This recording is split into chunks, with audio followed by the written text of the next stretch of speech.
Chapter 42 Baba's Passing Away. Previous indication averting death of Ramchandra Dada Patil and Tatya Kote Patil. Charity to Lakshmibai Shinde. Last moment. This chapter describes the passing away of Baba. Preliminary. The stories given in the previous chapter has shown that the light of Guru's grace removes fear of mundane existence, opens the path of salvation, and turns our misery into happiness. If we always remember the feet of the Sadguru, our troubles come to an end. Death loses its sting, and the misery of this mundane existence is obliterated. Therefore, those who care for their welfare should carefully listen to these stories of Sai Samarth, which will purify their minds. In the beginning, Himat Pant dwells on Dr. Pandit's worship and his marking Baba's forehead with Tripura, that is 3 horizontal lines. But as this has been already described in chapter 11, it has been omitted here. Previous indication. The readers up till now heard the stories of Baba's life. Let them now hear attentively of Baba's passing away. Baba got a slight fever on 28 September 1918. The fever lasted for 2 or 3 days, but afterwards Baba gave up his food and thereby grew weaker and weaker. On the 17th day, that is Tuesday, the 15th October 1918, Baba left his mortal coil at about 2:30 p.m. Vide Professor G.G. Narke's letter dated 5th November 1918 to Dada Saheb Khaparde, published in Sai Leela magazine, page 78, first year. 2 years before this, that is in 1916, Baba gave an indication of his passing away, but nobody understood it then. It was as follows. On a Vijay Dashmi Dasahara day, Baba all of a sudden got into wild rage in the evening. When people were returning from Sima Langan, crossing the borders or limits of the village, taking off his headdress, kafni and longot, etc., he tore them and threw them in the dhuni before him. On being fed this offering, the fire in the dhuni began to burn brighter, and Baba shone still brighter.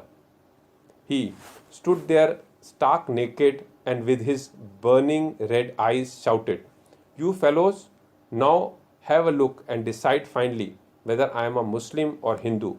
Everybody was trembling with fear and none dared to approach Baba.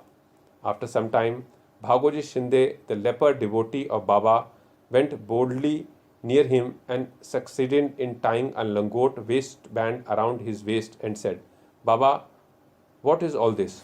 Today is Sima Langan, that is the Dasahara holiday." Baba, striking the ground with his satka, said, "This is my Sima Langan, crossing the border." Baba did not cool down till 11 p.m. and the people doubted whether the Chavari procession would ever take place that night.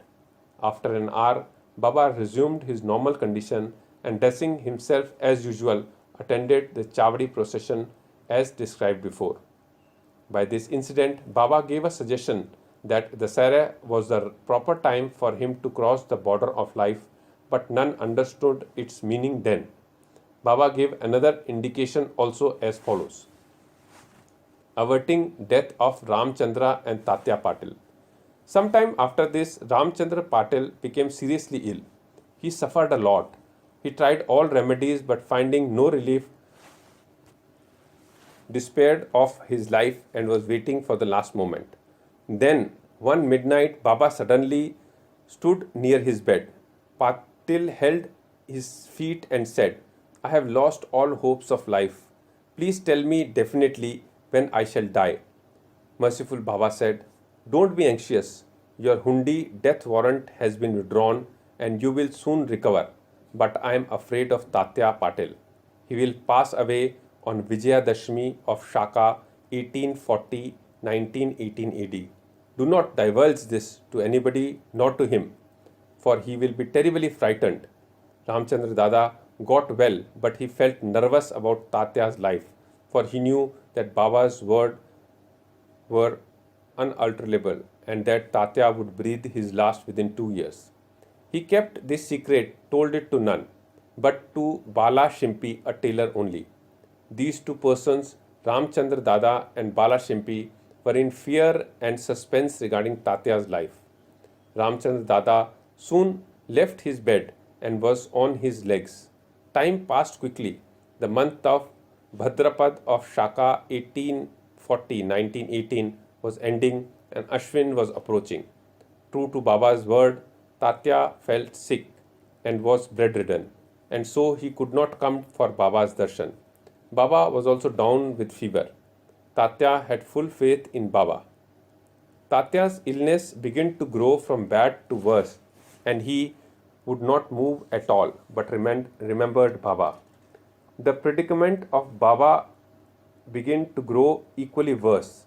The day predicted, that is Vijayadashmi, was impending, and both Ramchandra Dada and Bala Shimpi were terribly frightened about Tatya, and their bodies trembling and perspiring with fear thought that, as predicted by Baba, Tatya's end was near.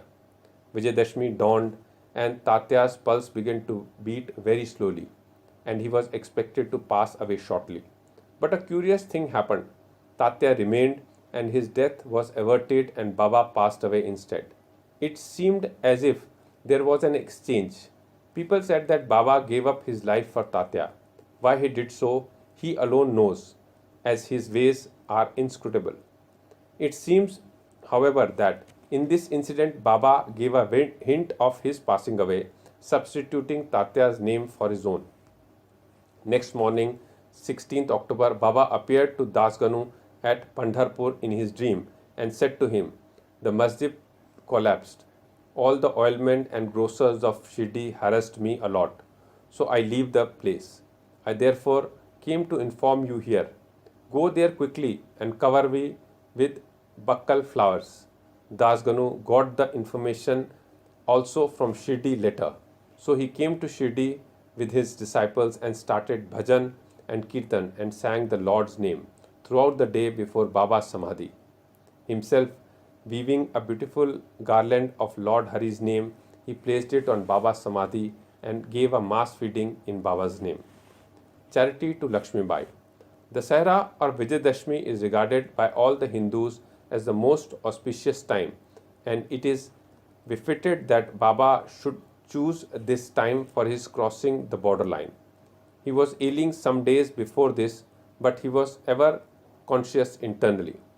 Just before the last moment, he sat up without anybody's aid and looked better. People thought that the danger had passed off and he was getting well. He knew that he was to pass away soon, and therefore he wanted to give some money as charity to Lakshmi Bai Shinde. Baba pervading in all features. This Lakshmi Bai Shinde was a good and well-to-do woman. She was serving in the masjid day and night. Except Bhagat Malasapati, Tatya and Lakshmi Bai, none were allowed to step in the masjid at night. Once, while Baba was sitting in the masjid with Tatya in the evening, Lakshmi Bai came and saluted Baba. Baba said to her, "Oh Lakshmi, I am very hungry." Off she went, saying, "Baba, wait a minute. I return immediately with bread." She did return with bread and vegetables and placed the same before Baba. He took it and gave it to a dog. Lakshmi Bai then asked, "What is this, Baba? I ran in haste, prepared bread and with my own hands for you, and you threw it to a dog without eating a morsel of it? You gave me trouble unnecessarily." Baba replied, "Why do you grieve for nothing? The appeasement of the dog's hunger is the same as mine. The dog has a soul. The creature may be different, but the hunger of all is the same. Though some speak, others are dumb. Know for certain that he who feeds the hungry really serves me with food. Regard this as truth." This is an ordinary instant, but Baba thereby propounded a great spiritual truth and showed its practical application in daily life without hurting anybody's feeling. From this time onwards, Lakshmi Bai began to offer him daily bread and milk with love and devotion. Baba accepted and ate it appreciatingly. He took a part of this and sent the reminder through Lakshmi Bai to Radhakrishna Mai, who always relished and ate Baba's remnant prasad. This bread story should not be considered as a digression to show how Sai Baba pervaded all creatures and transcended them. He is omnipresent, birthless, deathless, and immortal. Baba remembered Lakshmibai's service. How could he forget her? Just before leaving his body, he put his hand in his pocket and gave her rupees 5 and then rupees 4, in all rupees 9. This figure 9 is indicative of 9 types of devotion described in chapter 21, or it may be the dakshina offered at the time of Sima Langan. Lakshmibai was a well-to-do woman, and so she was not in want of any money. Baba might have suggested to her and brought to her notice the 9 characteristics of a good disciple mentioned in the 6th verse of the chapter 10, Shaka 11 of Bhagavad, wherein first 5 and then 4 characteristics are mentioned in the first and second couplets. Baba's this gift of 9 she will remember ever. Being so watchful and conscious, he ordered them all to clear off. Kaka Sahib Dikshit, Bapu Sahib Bhuti, and others were in the masjid anxiously waiting upon Baba. But he asked them to go to the Wada and return after meals. They could not leave Baba's presence, nor could they disobey him. So, with heavy hearts and heavy feet, they went to the Wada. They knew that Baba's condition was serious and that they could not leave him. They sat for meals, but their minds were elsewhere. It was with Baba. Before they finished, news came to them of Baba's shedding the mortal coil. Leaving their dishes, they ran to the masjid and found that Baba rested finally on Baiji's lap. He did not collapse on the ground, nor did he lie on his bed, but sitting quietly on his seat and doing charity with his own hand, left the mortal coil. Saints embody themselves and come into this world with a definite mission, and after that is fulfilled, they pass away as quietly and easily as they came. Go to Shri Sai. Peace be to all.